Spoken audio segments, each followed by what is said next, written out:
Et voilà, l'arbitrage fait encore parler en Liga. La première mi-temps seulement a suffi pour voir plusieurs décisions bizarres de l'arbitre. Avant même de parler du but refusé du Rayo Vallecano, parlons déjà du penalty refusé pour le Rayo Vallecano. On a tous vu le moment où Patessi s'est fait agripper dans la surface par Cubarsí, mais l'arbitre, comme par hasard, il n'a rien vu. Et bizarrement, quand c'était le cas pour le FC Barcelone, il l'a vu. Et venez même pas me dire qu'il n'y a pas penalty parce que c'est exactement la même chose que Patessi a fait à Inigo Martinez et le Barça a obtenu le penalty. Moi, la question que je me pose, c'est que pourquoi quand il y a ce genre d'action là, l'arbitre part pas regarder la VAR? La VAR l'appelle même pas. Il y a qui à la VAR là-bas là-haut? Parce que chaque match, il fait parler de lui. Je sais pas ce qu'il fout parce que là c'est flagrant. Et c'était pas la seule fois, il y a aussi eu cette action. On voit très bien que le joueur du Barça tire le maillot du joueur du Rayo Vallecano. Et ce qui fait le plus polémique, c'est ça les amis, le but refusé pour le Rayo Vallecano. Et l'argument utilisé par tout le monde, surtout mes frères madrilèns, c'est que le joueur qui a marqué pour le Rayo Vallecano n'était pas en hors-jeu. On le voit très bien ici, voilà. Il n'est pas du tout en hors-jeu, ça c'est vrai. Et le petit détail que vous n'avez pas remarqué les amis, c'est que celui qui est en hors-jeu là, ce gars là, certes il n'a pas touché le ballon. Au moment où son coéquipier tirait le ballon dans les filaires, regardez ce que lui il faisait. Il était en train d'embêter, je sais même pas comment dire ça. Il était en train de gêner Inigo Martinez. Il a carrément empêché Inigo Martinez d'aller sur son coéquipier. À partir de là, c'est une action de jeu. Donc sur ce coup là, je suis d'accord avec l'arbitre, même si à sa place, j'aurais pas sifflé hors jeu. Parce que là, c'est compliqué à juger en fait. Là, c'est le rôle de la VAR. Mais bon, vu qu'ils sont en train de dormir là-haut, on sait pas ce qu'ils font.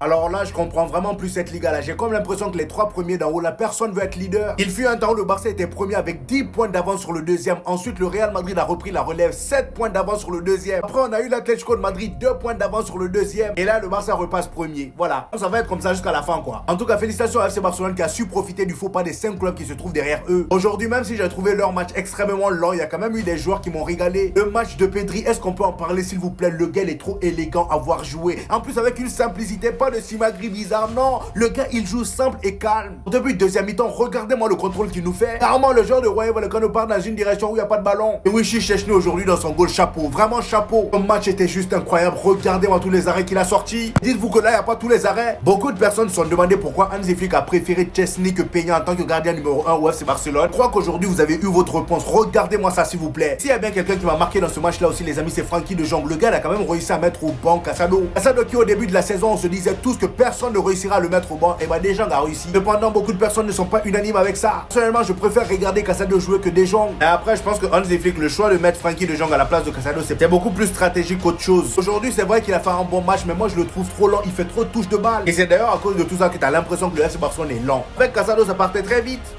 Il y avait penalty, il y avait penalty, il y avait hors-jeu, et pour moi, il n'y avait pas penalty.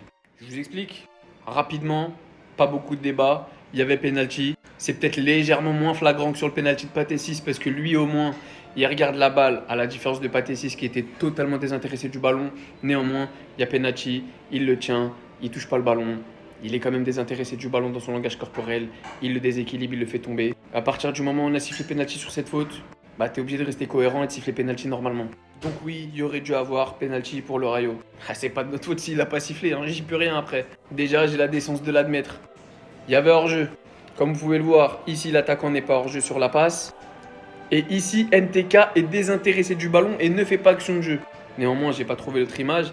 Après son contrôle magnifique, NTK que vous voyez juste ici vient bloquer le défenseur barcelonais. Il fait donc action de jeu. Que vous le vouliez ou non, il y avait hors-jeu. Il met son corps en opposition. Et très clairement, il bouge et il met son corps en opposition. Il y avait hors-jeu. Et sur cette situation, bah pour moi, en fait, il y aurait pu avoir penalty, mais l'attaquant joue mal le coup. Oui, il tire son maillot sur l'action, on a l'impression qu'il lui arrache la tête. Mais quand vous regardez l'image, la vidéo en temps réel, l'attaquant il arrive à mettre sa tête, il n'est pas déséquilibré, il tombe pas. Je suis désolé, soyez des adultes. Je vais bien reconnaître que sur Cubarsí il y avait penalty, mais sur cette action, il n'y a jamais un arbitre qui peut siffler penalty sur un tirage de maillot où le joueur n'est pas déséquilibré, où le joueur finit par avoir la balle de la tête et où le joueur ne tombe pas. C'est du bon sens. Donc voilà. Je sais pas ce que vous attendez de plus. Vous pouvez crier au vol, au scandale, il n'y a pas de souci. Mais le seul truc, rappelez-vous d'une chose. Ceux qui crient au vol et au scandale ce soir, j'espère que quand c'était l'inverse et que c'était le Barça qui était victime de ces mêmes vols, vous étiez là, à crier au vol. C'est tout ce que je demande. Qui vole qui? Dites-moi. Qui vole qui? Dites-moi. Non, dites-moi. Pour balancer vos plus belles vidéos sur ce geste, où il y avait penalty bien effectivement, il y avait du monde. Mais, juste venez ici. J'aurai le temps d'en parler plus longuement. Venez voir le débrief. Pensez à vous abonner, ça donne de la force. Je compte sur vous. On verra si vous avez la même énergie. À ce qui paraît, il n'y avait pas hors-jeu. Il faisait pas action de jeu, hein? Il faisait pas action de jeu, non, il faisait pas action de jeu. Non, il faisait pas action de jeu, là. Dites-vous, il avait même pas encore reçu le ballon, qu'il était déjà en train de le gêner. Mais il fait pas action de jeu. Vous l'avez tous vu. Cette action où Dani Olmo met un crochet au gardien et où le gardien le fauche en pleine surface. Au cas où, et je vous le remets, vous voyez bien où est le pied du gardien? Vous voyez bien où est le pied de Dani Olmo? Là aussi, vous avez tous vu cette action où Rafinha, il se fait pousser par les deux mains par le défenseur du Rayo Vallecano. Donc vous allez dire que le Barça, c'est le Barça, c'est Negreira, c'est corrompu. Ou même dans un match où ça criait au vol, on s'est fait plus voler que l'adversaire. Quand est-ce que vous allez juste comprendre que cette motherfucking Liga est arbitrée comme de la grosse chiasse? C'est tout, cherchez pas plus loin. Pour le Barça contre le Barça, je me répète à tous les débriefs. Il y a un problème si après chaque match du Real, du Barça, de l'Atlético et de toutes les équipes de Liga, on fait des débriefs sur les erreurs d'arbitrage. Il y a une raison peut-être. Commencez à vous mettre dans le crâne que c'est pas le Barça ou le Real qui est avantagé, c'est la Liga qui pue la merde tout simplement au niveau des arbitres.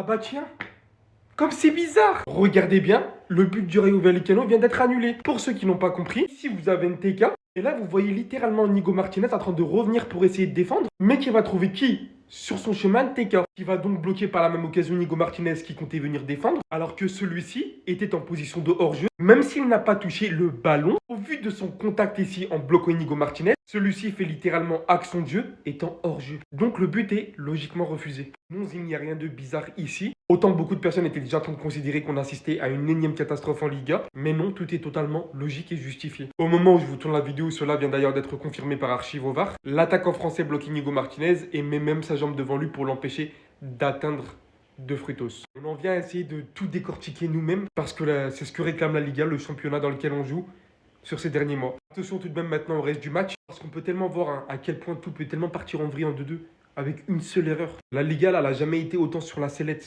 Tout est analysé jusqu'au moindre détail. J'ai jamais vu ça. Il y a des pages de partout qui analysent les situations.